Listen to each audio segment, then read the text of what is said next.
que tenemos sensibilidad literaria y que pertenecemos a una generación que más o menos tenemos 50 años, encontrarnos con Leopoldo Brizuela es encontrarnos de algún modo con alguien que despertó hace 30 años mucha envidia, porque que un chico de 21 años, 22 años, haya ganado el premio Fortabá con una novela que se llamaba Tejiendo Agua y que apareciera a los 21 o 22 años en todas las librerías.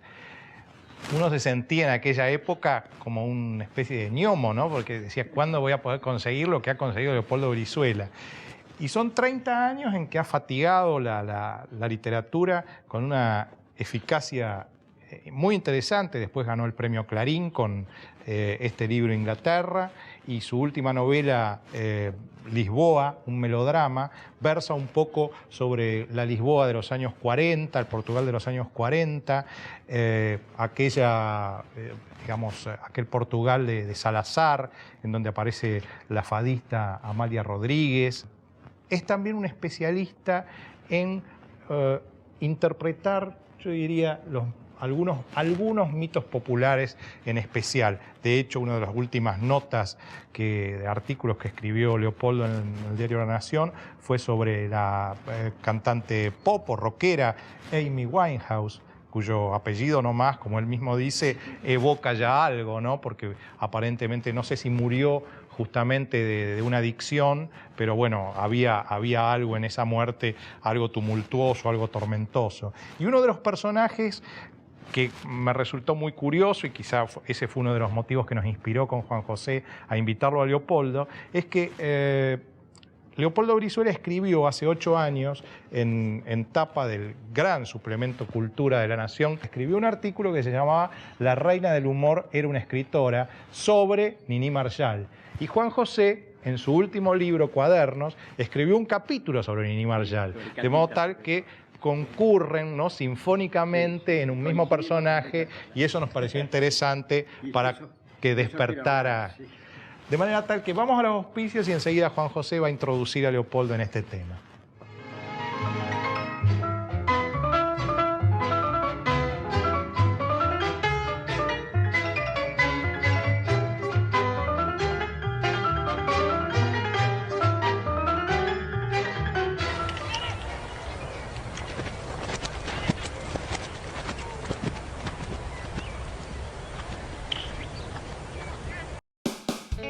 Ciudad Veloz. Préstamos tan personales como las razones para sacarlos. Por cada 1.000 pesos pagás menos de 30. 84 meses de plazo. Hasta 15 sueldos. Gestión en 48 horas. Comunicate llamando al 0822 20400. Banco Ciudad. Te quiero ver crecer. UCES. La excelencia, un compromiso. www.uces.edu.ar. Juan José, te sugiero que comencemos con esto que estábamos hablando. Pero hay algunas cosas en la novela, sobre todo en Lisboa, me parece que es la que más me interesó, de tomar como unas constantes, de tomar lugares especiales o que están pasando por un momento muy especial. Caso de Lisboa, una ciudad marginal dentro del mundo europeo, y que en ese momento, durante la Segunda Guerra Mundial, se convierte en un lugar muy interesante porque está lleno de refugiados. El país neutral es una mezcla de gente que escapa de un lado y del otro. Eso interesa. O el caso de Inglaterra, comienzos del siglo XX, nada menos que en la Patagonia, lo que era la Patagonia, un circo inglés manejado por una condesa que llega. Son cosas realmente muy peculiares. Pero a mí lo que me resulta curioso, y te voy a preguntar, a ver, es que tu atracción por la cultura popular de la primera mitad del siglo XX. Por ejemplo, acá en Lisboa se ve claramente, ¿no? Mezclas personajes reales con personajes ficticios. Entre los personajes reales son todos personajes... Algo al estilo Piglia. Son todos personajes, sí, pero un estilo muy distinto. Yo no lo compararía. personajes todos de... Esa es una maldad de Juan José, me parece. No, yo no digo que uno sea mejor que el otro, son dos cosas distintas. Personajes como Tania, Enrique Santos Discépolo, Amalia Rodríguez, Miguel de Molina, el propio Gardel, aunque recordado, y aún episodios, además de personajes, episodios también que son de la primera mitad del siglo XX totalmente olvidados. El escándalo de los cadetes militares. Esta especie de atracción por la cultura popular de mediados del siglo, de primera mitad del siglo XX, es algo muy característico de algunos escritores que conocimos esa época en nuestra infancia o adolescencia. Por ejemplo, el mexicano Monsiváis, recientemente fallecido, sería uno, y acá en la Argentina, Kosarinsky toca mucho esos temas, y yo mismo. Sí. Pero somos todos hombres del 30, digamos, ¿no? Nacidos, y que nos formamos en esa época, nuestra infancia y nuestra... Sí se explica, en cierto modo, el que nos atraiga tanto esa cultura popular en la que nos hemos prácticamente formado. La radio y el cine en esa época no eran lo que soy, obviamente.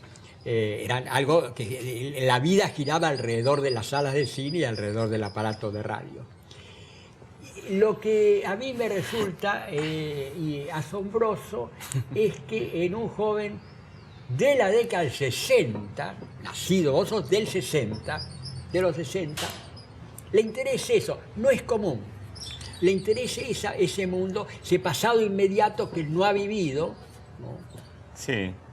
Bueno, en principio quiero agradecerte que estar acá, estoy muy emocionado. Lo que vos escribiste siempre tuvo mucha influencia en mí y una influencia muy benéfica y muy inspiradora. Entonces, te agradezco. Estaba muy asustado también antes de venir y ahora ya entramos en tema. Hay una persona que también es del 30 que me influyó mucho, que es Marilena Walsh. Y que está no solo influida, diría, por la cultura popular, no solo la amó, sino que construyó su obra a partir de eso. Yo estuve muy cerca de ella desde los 14 años, y ahora en la última etapa también, ¿no? Antes de morir.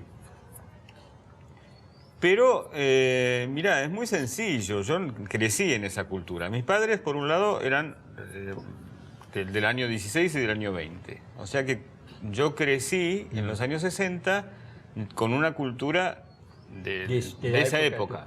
Sí. Tenías padres mayores. Sí, mi mamá vive y tiene 91 años y mi padre tendría 97. Y se habían criado, cuando transcurre Lisboa, mis padres tienen 20. Claro. Entonces yo me crié en una familia de clase, digamos, modesta, anarquistas en general, con una gran...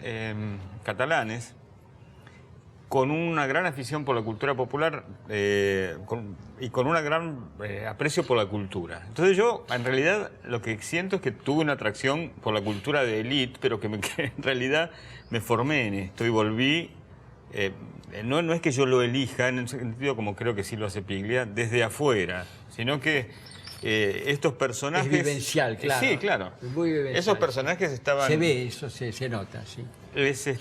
También suele pasar cuando te dicen, viste, me dicen a mí, es un ambiente Puig. No, Puig es un ambiente de la misma clase de que nací yo, no es que yo llegué a eso por Puig, ¿no?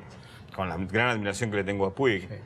Pero Puig es mayor que vos. Sí, claro. Puig es mayor que vos. Puig quiero decir que todavía llegó a vivir un poco esa época, aunque es un poco más joven, pero llegó a vivir esa Pero época. Yo estoy formado y creo que, como en el fondo en principio la novela era una reflexión sobre el amor, me parecía que la manera de reflexionar sobre el amor en los años 40 era, por lo menos en mi clase social, reflexionar sobre la canción popular. Bueno, el fado tuvo sus varias etapas. Empezó siendo una música muy popular, tomada incluso por la izquierda, antes de Salazar, de la izquierda con letras de protesta. Exactamente. Entonces, Salazar lo prohíbe directamente al principio, lo prohíbe o lo margina, y después advierte que era muy fácilmente manipulable, y entonces termina por convertirlo en una música pro sistema, Sí. totalmente de música política, pero a favor de la dictadura. Las 3 F, ¿no? Las 3 F, fútbol, fado y Fátima. Fátima. Fátima, la Virgen. En eso se basaba el... Yo no sé si habrán estado alguna vez en Fátima, yo estuve. Es una cosa, es un espectáculo. Sí. Primero que la explanada de Fátima debe ser 3 o 4 veces más grande que la del Vaticano. Mucho más grande. Y la devoción con la que va ahí, supongamos alguien que va, le tienen que amputar una pierna, va con Y una como pierna de Lourdes. cera Sí, es como a Lourdes, quemarla, como ¿no? En una pira que hay ahí. Y uno ve toda esa devoción, es algo escalofriante. ¿eh? Sí, sí. Y Prohibiciones. después de la caída de Oliveira volvió a tener otra etapa de casi prohibición. Se consideraba música fascista. Se consideraba. Hasta que al último, bueno, ahora se está revivando un poco. Bueno, eso es lo que me interesaba también a mí, la estrecha relación, digamos, o la ambigua relación que siempre hay entre la música popular y los regímenes, ¿no? Y en algún momento, como era una reflexión sobre el amor y ese amor tan fatalista, porque el fado expone el amor como si fuera una especie de condena, Sí. que hay que sufrir y que te revela cuál es tu papel en el mundo. Bueno, yo me quería revelar a eso también, y creo que quise explicarlo también en sus relaciones con toda una cultura, con la manera de ver la vida, ¿no? Ya que estábamos hablando de prohibiciones, acá tenemos el vínculo con Nini Marshall. Sí. Claro, Nini que en el Marshall año es otro de los 43, personajes, pero ese parece que ya es mucho más importante, porque vos hablás de que Inglaterra está escrita bajo la Sí. vocación. No, Inglaterra sale de una anécdota preciosa de Nini que yo leí en sus memorias y que cuando la conocí le pregunté. ¿Se acuerdan que ella tenía, por supuesto, esa galería de personajes, esa especie de comedia humana Sí. caricatural, que representaba a cada una un estrato de la sociedad argentina? Y había una que no había tenido demasiado éxito, que era la Belarmina. Y que, bueno, era tan brutal su éxito que se la dejaban hacer. Era una criadita del norte cordobés, que ni siquiera hacía demasiada gracia. Y Nini contaba que una vez en Perú la invitan a actuar en el patio de la cárcel, como en un beneficio. Y bueno, estaba cambiando en el calabozo y dice, bueno, voy a cambiar la rutina porque no sé qué van a entender estas mujeres de otro país y en esta Sí, situación. de Catita no hubieran entendido nada. No hubieran entendido nada. Entonces se vistió de Belarmina, que tenía un guardapolvo gris, estaba rapada se decía, por los piojos, se ennegreció un poco la cara, y sale al patio de la cárcel y de golpe ve 5.000 presas vestidas de gris, rapadas, y dice, no pude empezar a actuar porque me pregunté qué es lo que está pasando acá, ¿no? Y esa imagen me pareció tan maravillosa, porque me parece que eso es el arte, ¿no? Cuando uno ya no sabe lo que está haciendo, que uno está hablando, uno es hablado por otra cosa, y fluye una comunicación que va más allá de uno, ¿no? Uno es una especie de antena que recoge de algún lado. Bueno, lo que ahí tiene me parece que decir. está el tema de Nini Marshall, ¿no? Porque Nini Marshall, hasta el año 43, hace Belarmina, hace Catita. La revolución del 43, que surge, de la cual surge un poco el peronismo después, no la prohíbe, sino que... No, durante 10 años ella no trabaja. En realidad, está prohibida en la le radio. decían que no podía Trabajaba hacer ese en habla Montevideo. popular. Sí. No, pero igual no Ella figuró. en realidad tiene una reacción Sí. Y trabaja en cine nada más. Claro, Trabaja ella- en cine, pero aún el cine realmente auténtico, donde aparece el personaje de Catita, es el cine de Romero, que se hizo en la década del 30 y Sí, hasta el claro. 40. Es decir, después es la época de Amadori, que ya ya es la Nini que quiere ser comediante y no es lo mismo. Pero lo que me interesaría introducir como discusión es, ese personaje de Catita, ¿es un personaje popular? ¿Es un personaje de la clase media? ¿Qué es Catita? Es un personaje extraordinario, de una riqueza única, como son todos los grandes personajes de la historia del arte. Yo creo que es el mejor de ella y es de una Es el mejor, cantidad sí, de sin lugar a matices. Sí, sí, sin Porque lugar a tiene, dudas, sí. tiene como ella misma decía, tiene un lado siniestro también y tiene un lado maravilloso. Y humor negro, bueno. Y humor negro, y además- Lima Ayala es humor negro. No tiene ninguna concesión sensiblera como Luis Andrini o todos esos. No existe la sensiblería para ella, el No, no. sentimental, nada. Es una cosa muy dura, cosa que era en aquella época era difícil. Y ¿no? vos sabés que hay un tipo que, ¿cómo se llamaba? No me acuerdo, creo que es Palermo el apellido, que escribe sobre Nini también. Y advierte en la última película que ella trabaja en una tienda durante la época de Perón, Sí, con mujeres Fanny que- Navarro, Sí, sí. en que ella se había vuelto un ser muy oscuro, Catita, ya en esta película. Y además también advierte que su lenguaje ya era maravilloso, porque nadie hablaba así, era como una especie de barroquismo verbal. Idiolecto, era un idiolecto. Era sí, un sí, idiolecto y tenía cosas también en las frases, en las maneras de actuar, muy ideológicas, muy siniestras, ¿no? Pero Me era- acuerdo que decía, por ejemplo, a esos feministas, que eran Feministas. feministas sí. era la palabra para homosexuales, bien le haría falta un Juan Manuel de Rosas, decía. Sí, sí. Ahora, esta era una tendera, por ejemplo, una chica que trabajaba de clase media baja, que trabajaba en una tienda. Bueno, Claro, por los ejemplo. personajes que hace ella en el cine. En la radio, Catita no trabaja, nunca aparece ninguna profesión. El tema trabajo no aparece. En el cine obviamente tenían, y eran todos personajes de clase media baja. Enfermera, manicura sobre todo, vendedora de tienda, todo eso. Porque además hay una historia con que el primer auspiciante es una tienda, no me acuerdo cuál, La Piedad es la tienda... En La Piedad ella compraba la ropa. Ah, no, entonces es una tienda que tenía que La reflejar. ropa- Los auspiciantes le piden que invente un personaje que refleje de alguna manera al que va a comprar esa tienda, que es una persona de Clase media baja. clase media baja, pero con ambiciones. Ahora, en la realidad, esa chica de tienda, ¿esa era una peronista o no? Sí, claro. Sí, yo creo que sí. Bueno, pero el peronismo viene después. Ella ya había creado el personaje. El peronismo no, viene posteriormente. pero Ella en ya las estaba películas terminado. tiene una ideología así, y le advierten. Bueno, ahí habría que ir a hablar de Romero, que yo también le dedico un ensayo en ese mismo libro. Romero es un personaje muy peculiar. Era un populista, pero no peronista. Claro. Él venía del anarquismo, venía de otra cosa. Entonces era populista. Odiaba a los ricos, por ejemplo. Pero le oponía a los ricos el proletariado, pero al mismo tiempo el proletariado no existe. La única película que aparece el tema social, que es Elvira Fernández, vendedora de tienda, con Paulina Singerman, finalmente termina con una conciliación de clase. Sí, terrible. La hija del patrón se disfraza de trabajadora y encabeza la huelga, y el patrón finalmente les concede toda la conciliación de clase. Ese era Romero, personaje muy raro también. Y que vivía muy bien, extraordinario, ¿no? se llevaba muy bien. Nadie entendió a Catita como Romero.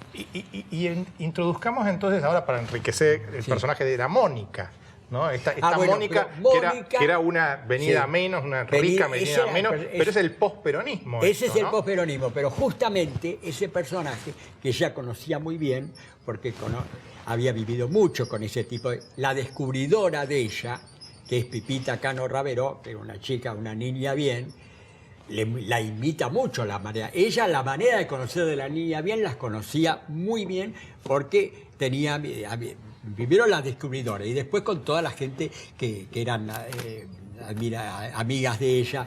La conocía muy bien, pero ella nunca hubiera podido hacerlo eso. En la época, en los 30, el Claro. apogeo, no, porque la oligarquía era demasiado fuerte y prestigiosa. Se podía atacarla, pero no se podía reír de ella. No era una cosa lo que para es- reírse. Recién, cuando ella habla de Mónica, la oligarquía ya está en decadencia, con declinación completa. Aparte, las costumbres, los hábitos son imitados por la clase media. Entonces ya era otra cosa. Ahí pudo.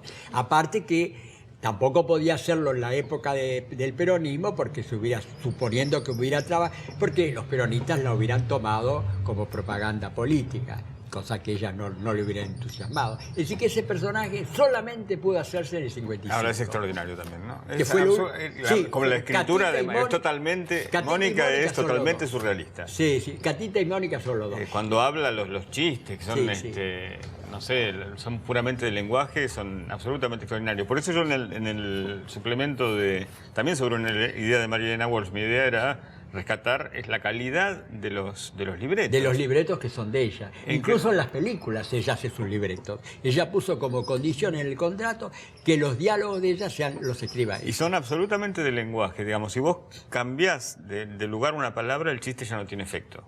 Y tienen hasta medida, digamos, de verso, ¿no? Métrica, Sí, tienen métrica. Sí. Bueno, fue la famosa cuestión cuando ella respondió a la censura que le habían hecho, respondió en un verso hispanizante. Claro, sí. Sí, en Fue la última Pero que a programa partir que de lo que dejaron dice hacer. Juan José, que para mí es absolutamente único, el genio de Nini, porque Sí. cada personaje, digamos, ella hacía de Catita con Romero y hacía otro personaje con otro director. A Es Joan decir, Herrera ya Cándida.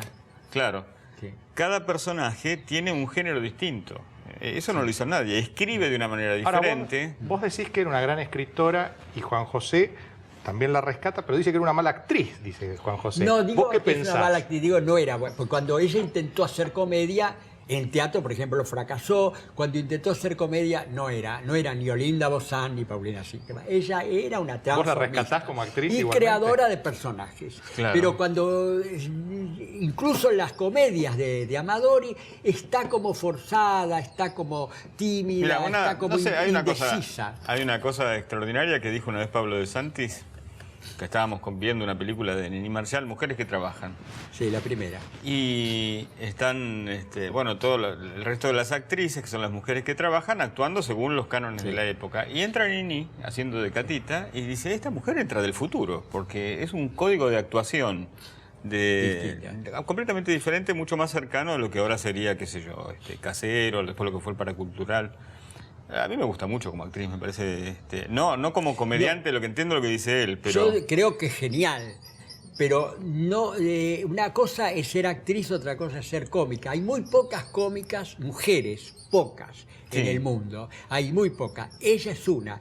Pero una actriz es una actriz es una mujer dúctil que puede hacer cualquier Claro. cosa. Olinda Bozán puede hacer hasta drama. Esa era una actriz. Y ella no, Claro. ella tenía que ser el personaje, esos personajes, porque aún cuando quiere hacer unas comedias que le hacía hacer Romero, se le escapa a Catita, porque es lo único que hace auténticamente. Y Calki, ya el primero que observó, el primero que la criticó, dijo, no, es una transformista, no es una actriz, fue Calki, que era un gran crítico de la época. yo creo que en el fondo, en principio, era una escritora. Eso era, y que le gustaba crear esa... Se habla tanto de Pessoa y de sus heterónimos. Bueno, Sí. esto es un caso bastante parecido, no porque ella se creyera a las otras personalidades, sino porque cada personaje no solo es una creación como hace Gasalla, no solo es una maqueta o una Gasalla caricatura. es un discípulo. Sí, pero Gasalla no y Jorge tiene el Luis. nivel del lenguaje. No son no. escritores. No. Terminó mal ¿Quién? Nini Marshall. ¿Por Sí. qué? Porque en algunas películas No, con las últimas carrera... películas de ella son muy malas. Ni siquiera comerciales con Palito Ortega. No, No, eso sí. No, lo último que hizo fue cuando descubre el Café Concert, el de... Bueno, Se y nos ahí fue lo de que- repente. lo que habría que Pero pensar fue lo es- último. Después de eso ya no. Ya había pasado. Sí, creo que le hizo muy mal la prohibición también, ¿no? Una carrera cortada al medio, Cortada al medio. como tantas, ¿no? Como también le pasó a la gente peronista también. En este intento de codificar personajes populares, creo que se inscribe Sí. esto que hiciste sobre Amy Winehouse. ¿Qué te inspira esta persona que no a la mí- conocías? Yo no la conocía, no. No, ni sabía a mí quién me era. parece que... Yo no sabía ni quién era. No, un amigo mío me había pasado un disco y... Sí, estaba bien. Ahora a mí lo que él sabrá, Juan José sabe mucho más que yo de esto. Pero cuando yo leí su necrológica, además cuando leí la noticia de la muerte, era una chica que ya era una muerte muy anunciada. Me llamó la atención los lugares comunes de esa biografía. Era como si ya una persona que Sí. que se decide a ser cantante tiene que tener los... drogadicta, alcohol, sí, tener incluso los muerte mismos joven, todos motivos, sí. los mismos motivos del relato de las grandes divas. Entonces me interesa mucho eso, digamos, que una persona tenga que sacrificarse de alguna manera para que, no solo para llegar a ser artista, que eso es un mito romántico, sino para que los otros la consuman, ¿no? Tiene que mostrarse de determinada manera, tiene que pagar con su propia destrucción que... Cuando vos ves la vida de Amy Winehouse, además toda la serie la canción más famosa de ella es no quiero rehabilitarme, dice, ¿no? No voy a ir a rehabilitación. Es muy fuerte ya, ¿no? Está bien, tiene todo, no es un juicio moral, digamos. Yo, lo que me llama la atención que eso pase, ¿no? Pero a veces la inmolación es falsa. En el caso de Evita, muere de una enfermedad vulgar y silvestre como es el cáncer. Miles de personas mueren de cáncer todos los días. Se la pone como una inmolación. Ahí era el mito, ¿no? No ella. Y que no, porque creo que también son distintas épocas. Claro. Sí, ninguna gracia le hizo hoy morirse. Leopoldo, te agradezco muchísimo, te agradecemos la presencia en Aguafiestas. Creo que es un programa muy sofisticado, con vos. ¿Vos decís? Tratando sobre temas que habitualmente no se tocan. No se tocan. Un programa fuera de ni en este programa ni en la televisión. Muchísimas gracias, bueno, un honor y muy contento de estar acá. Bueno, muchas gracias, Leopoldo. Y nos vemos el próximo domingo.